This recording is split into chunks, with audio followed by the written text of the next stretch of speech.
പുതിയ വീഡിയോയുമായിട്ട് വന്നിട്ടുണ്ട്. അപ്പം ഇന്ന് ഞാൻ രാവിലെ നീക്കുമ്പം ചോറല്ല തീമല്ലേ. അപ്പം ഇന്ന് ഞാനിത് ചായക്കാണ് വെള്ളം വെച്ചിട്ടുള്ളത്. കാരണം എന്താണെന്ന് വെച്ചാൽ ഞാനിന്ന് ഒരു എളുപ്പമുള്ള ചോറ് ഉണ്ടാക്കാൻ പോകുന്നത് കുട്ടികൾക്ക് കൊടുത്തേക്കാൻ വേണ്ടിയിട്ട്. എൻ്റെ കുട്ടികൾക്ക് ഒരു വലിയ മോൾക്ക് സ്കൂളിൽ മീറ്റിംഗ് ഉണ്ട്, അതിന് പോകണം. 10 മണിയാകുമ്പോഴത്തേനും എനിക്ക് അവിടെ എത്തണം. അപ്പം അതുകൊണ്ട് പെട്ടെന്നുള്ള ഭക്ഷണം ഉണ്ടാക്കണം. അപ്പം ഞാനിതാക്കുന്ന 2 മുട്ട പുഴുങ്ങാൻ വേണ്ടിയിട്ട് വെക്കുന്നുണ്ട് കേട്ടോ. രാവിലെ തന്നെ ഹസ്ബൻഡിൻ്റെ ഒരു യോഗ ക്ലാസ് ഉണ്ട്, അപ്പം അതിന് പോകാൻ വേണ്ടിയിട്ടാണ്. അപ്പോൾ കുറച്ച് സമയത്തെ ക്ലാസ് ഉള്ളൂ. അപ്പോൾ അത് കഴിഞ്ഞ് വരുമ്പോഴാണ് ശരിക്കുള്ള ചായയും കടിയും കുടിക്കുക. അപ്പോൾ അതോളത്തിന് ഞാൻ 2 മുട്ടയും ഇതുപോലെ ബ്രെഡ് ഇങ്ങനെ നെയ്യാക്കിയിട്ട് അതിങ്ങനെ പാനിൽ വെച്ചിട്ട് പൊരിച്ചെടുത്താണ് ചായ കുടിക്കുന്നത് ഞങ്ങളിപ്പോൾ തൽക്കാലം. അടുത്ത വീട്ടിൽ നിന്ന് ബീഫ് കിട്ടിയിരുന്നു കേട്ടോ. അവരെന്തോ ആവശ്യത്തിന് വേണ്ടി അറുത്തായിരുന്നു എല്ലാവർക്കും കൊടുക്കാൻ വേണ്ടിയിട്ട്. അപ്പം അങ്ങനെ ആ ബീഫ് കിട്ടിയത് ഞാൻ ഫ്രിഡ്ജിൽ വെച്ചിരുന്നു. അപ്പം ഞാനത് ഐസിലിട്ട് വെച്ചിട്ടുണ്ട്. ഐസ് പോകാൻ വേണ്ടിയിട്ട് വെള്ളത്തിലിട്ട് വെച്ചിട്ടുണ്ട് കേട്ടോ.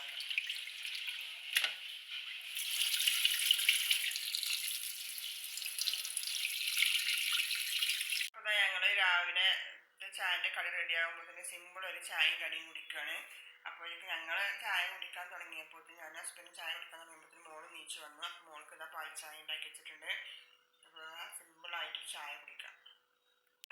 അപ്പോൾ ഞാൻ കുട്ടികൾക്ക് കൊണ്ടുപോകാൻ വേണ്ടിയിട്ട് എളുപ്പത്തിലൊരു റൈസ് ഉണ്ടാക്കി കൊടുക്കുകയാണ് ചെയ്യണത്. എനിക്ക് നല്ല ഫ്രീ ഇല്ല കുറേ സമയം നിൽക്കാൻ. വേഗം 10 മണിയാകുമ്പോഴത്തേന് മോളെ സ്കൂളിലെത്തണം. കുറച്ച് ദൂരത്താണ് സ്കൂള്. അപ്പോൾ അങ്ങോട്ട് പോകണം. അപ്പോൾ ഞാൻ കുറച്ച് ദിവസം മുമ്പ് കുട്ടികൾക്ക് കൂട്ടാൻ കൊടുത്തേക്കാൻ വേണ്ടിയിട്ട് ചിക്കൻ കൊടുത്തയച്ച ബാക്കി ഉണ്ടായിരുന്നു. അതും കുറച്ച് മന്തി റൈസ് ഉണ്ട്. മന്തി മസാല ഒക്കെ ഇട്ടിട്ട് താൽക്കാലികം ചെറിയതായിട്ടൊരു വേഗത്തിൽ ഉണ്ടാക്കാൻ പറ്റിയൊരു ഫുഡ് ഉണ്ടാക്കി കൊടുക്കുകയാണ്. പിന്നെ ബീഫുണ്ട്. ബീഫ് ഇത് വെക്കണം. എനിക്ക് ബീഫ് കട്ട് ചെയ്തിട്ടില്ല. അപ്പം കട്ട് ചെയ്തങ്ങാണ്ട് ബീഫും വെക്കണം. അപ്പം അരി വേവിക്കാൻ വേണ്ടിയിട്ട് ഞാൻ റൈസ് കുക്കറിൻ്റെ പാത്രം തന്നെയാണ് അടുപ്പത്ത് വെച്ചിട്ടുണ്ട് കേട്ടോ. അപ്പോൾ വെള്ളം തിളക്കാൻ വേണ്ടി വെച്ചിട്ട് സമയം കൊണ്ട് ഇതാ ഞാനിവിടെ ബീഫ് കട്ട് ചെയ്യാണ്. അപ്പോൾ ബീഫ് നല്ല വൃത്തിയായിട്ട് കട്ട് ചെയ്ത് കഴുകി ഞാൻ ഈ കുക്കറിൽ വെറും മഞ്ഞളും മുളകും മാത്രം ഇട്ടിട്ടാണ് വേവിക്കണത്. വേറെ ഒന്നുമില്ല. മഞ്ഞളും മുളകും ഉപ്പും മാത്രം ഇട്ട് വേവിച്ച് നമുക്ക് ഫ്രൈ ആക്കിയിട്ട് എടുക്കാനാണ്. അപ്പോൾ ഉപ്പും മഞ്ഞളും മുളകും ഇട്ട് നല്ലപോലെ കുഴച്ചെടുത്തിട്ടുണ്ട് കുക്കറിലിട്ടിട്ട്. ഇതിൽ മസാലകളൊക്കെ നല്ലപോലെ ഞാൻ ചേർത്തിട്ടുണ്ട് കേട്ടോ, മുളകും മഞ്ഞളും ഉപ്പൊക്കെ. പക്ഷേ ഇതിൽ വീഡിയോയിൽ കാണാനിട്ടാണ്. അപ്പോൾ നല്ലപോലെ കൈ കൊണ്ട് തന്നെ ഞാൻ കുഴച്ചെടുത്ത് ഈ അടുപ്പിൽ വെച്ച് വേവിച്ചെടുക്കുകയാണ്. അപ്പോൾ ഞാനിതുള്ള ചിക്കന് എൻ്റെ ഈ ഒരു പാത്രത്തിൽ ഇട്ടുകൊണ്ട് ഇങ്ങനെ റൈസ് ഇടാനുള്ള ഒരു പരിപാടി കൂടിയാണ്. അതിന് വേണ്ട തയ്യാറെടുപ്പിലാണ്. എനിക്ക് നമ്മളെ ഇവിടെ ലൈറ്റ് ഇല്ലാത്തതുകൊണ്ട് എനിക്ക് വല്ലാതെ കണ്ണ് കാണില്ല. എനിക്ക് കാണുന്നുണ്ട്, നിങ്ങൾക്ക് ശരിക്കും ക്യാമറയിൽ കാണൂല. അതേപോലെ ബീഫ് അടുപ്പത്ത് ഇങ്ങനെ വെന്തുകൊണ്ട് വെക്കുന്നുണ്ട്. ഞാൻ അരി റൈസ് കുക്കറിൽ വെച്ചിട്ട് ഊറ്റി വെച്ചിട്ടുണ്ട്. ഊറ്റി വെച്ചിരിക്കണേ. ചിക്കൻ കുറവായതുകൊണ്ടാണ് ഞാൻ ബീഫ് പൊരിക്കാൻ ചെയ്തത് കേട്ടോ. അപ്പോൾ ഞാൻ സ്പീഡിലുള്ള പണിയിലാണെന്ന് പെട്ടെന്ന് പണി കഴിക്കേണ്ടതുകൊണ്ട് ഞാൻ ചിക്കൻ്റെ മുകളിലേക്ക് ഊറ്റി വെച്ച റൈസ് ഫുള്ളിട്ട് കുറച്ച് മന്തി മസാലയും പിന്നെ സൺഫ്ലവർ ഓയിലും മല്ലിച്ചപ്പും കൂടിയും ഇട്ട് വെച്ചിട്ട് അടച്ച് വെക്കുകയാണ്. ഇത് കുറച്ച് നേരം ഇങ്ങനെ ദമ്മായി കിടന്നോട്ടെ. പിന്നെ ഞാൻ അടുപ്പിൽ നിന്ന് വാങ്ങിയിട്ട് എല്ലാം കൂടി ഒന്ന് നല്ല പോലെ മിക്സാക്കിട്ടോ. മിക്സാക്കിയപ്പോൾ അങ്ങനെ റൈസ് റെഡിയായി. ഇതേപോലെയാണ് റൈസ് കേട്ടോ.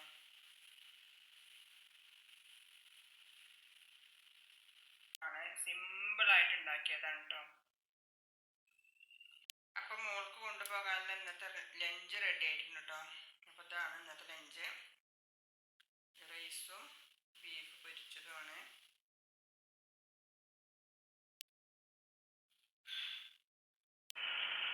അപ്പം മീറ്റിങ്ങിന് പോയിക്കൊണ്ടിരിക്കുകയാണ് കേട്ടോ. അപ്പോൾ തന്നെ ലേറ്റ് ആയിക്കണ്.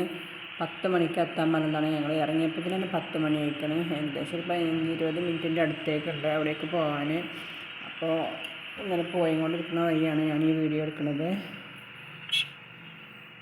ആകെ കുട്ടികളൊക്കെ പറഞ്ഞു വെച്ചിട്ട് വേണ്ടേ 9:45 ഞാൻ റെഡി ആകാൻ തുടങ്ങിയപ്പോൾ തന്നെ. 10 മണിക്ക് വീട്ടിൽ നിന്ന് ഇറങ്ങി. മറ്റു കുട്ടികളും കൂടി സ്കൂളിലേക്ക് പറഞ്ഞു വിട്ടിട്ടാണ് പോയത് കേട്ടോ. പോകുന്നത് ഇറങ്ങിയത് വീട്ടിൽ നിന്ന് ഇറങ്ങിയത് കണ്ടിട്ടാണ് സ്കൂള്. അപ്പോൾ സ്കൂളിലെത്തി. അപ്പം പിന്നെ അപ്പോൾ മീറ്റിംഗ് ഒക്കെ കഴിഞ്ഞാൽ വീട്ടിലെത്തിയപ്പോൾ ഭയങ്കര കുഴക്കിട്ട് ഭയങ്കര ക്ഷീണം. മീറ്റിങ്ങിന് പോയാൽ തന്നെ ഭയങ്കര കുഴക്കും ക്ഷീണമാണ്. പോരുന്ന വഴിക്ക് നല്ലൊരു കൂൾ ബാർ ഉണ്ടോ നോക്കിട്ടോ. അപ്പം 2 ചായക്കടയാണ് കണ്ടത്. പിന്നെ ടൗണിൽ കൂടെ വരുന്നുമില്ല പോരുമ്പോൾ. അപ്പോൾ അതുകൊണ്ടാണ്. അപ്പോൾ ഞാൻ വെള്ളം കുടിക്കണം എന്ന് കരുതി. എന്തെങ്കിലും ലൈമോ ജ്യൂസോ എന്തെങ്കിലും കുടിക്കണം എന്ന് കരുതിയിരുന്നു. അപ്പോൾ പിന്നെ ചായക്ക് ആ നേരത്തെ ഒരു മൂഡില്ലായിരുന്നു. ചായക്കട കണ്ടു. അപ്പോൾ ഞാൻ കുടിച്ചിട്ട് നേരെ വീട്ടിൽ വന്നങ്ങാണ്ട് 2 ഓറഞ്ച് ഉണ്ടായിരുന്നു. അപ്പോൾ 2-3 ഓറഞ്ച് ഇട്ടിട്ട് ജ്യൂസ് അടിച്ച് കുടിക്കരുത്. കുറച്ച് വെള്ളവും പഞ്ചസാരയും പിന്നെ ഐസ് ക്യൂബും ഇട്ടിട്ട് ജ്യൂസ് അടിച്ചു. ഭയങ്കര ചൂടിട്ട പുറത്ത്. ഭയങ്കരമായിട്ട് ഭയങ്കര ക്ഷീണം. അപ്പോൾ ഇതാ ഓറഞ്ച് ജ്യൂസ് അടിച്ചിട്ടോ. ഞാൻ ഗസ്റ്റുകളൊക്കെ വരുമ്പോൾ ഓറഞ്ച് ജ്യൂസ് അടിച്ചു കൊടുക്കുമ്പോൾ അവരെന്നോട് ചോദിക്കലുണ്ട് എന്താ ഓറഞ്ച് ജ്യൂസും കയ്പ്പില്ലാത്തതാണ്. അവരൊക്കെ അടിച്ചു കഴിഞ്ഞാൽ കഴിക്കുമല്ലോ. പക്ഷേ ഞാൻ അടിക്കുമ്പോൾ എന്താണ് അവ കഴിക്കലില്ല കേട്ടോ. നല്ല മധുരം തന്നെയാണ് ഉണ്ടാവല്. അതാണ്. അപ്പോൾ ഇതാണ് കേട്ടോ എൻ്റെ ഉച്ചക്കത്തെ ലഞ്ചിൻ്റെ ഫൈനൽ ലുക്ക്. സിമ്പിളായിട്ടുണ്ടാക്കിയ ചോറാണ്.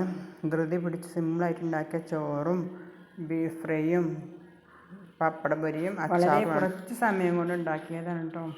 അപ്പോൾ അത്ര സിമ്പിളായിട്ടുള്ളതാണ്. എനിക്ക് സ്റ്റീൽ പാത്രത്തിൽ ഫുഡ് കഴിക്കണം കേട്ടോ വീട്ടിൽ നിന്ന് ഇഷ്ടം. അപ്പോൾ നിങ്ങൾക്ക് എല്ലാവർക്കും ഇഷ്ടമായി എന്ന് വിചാരിക്കുന്നു. Okay, bye.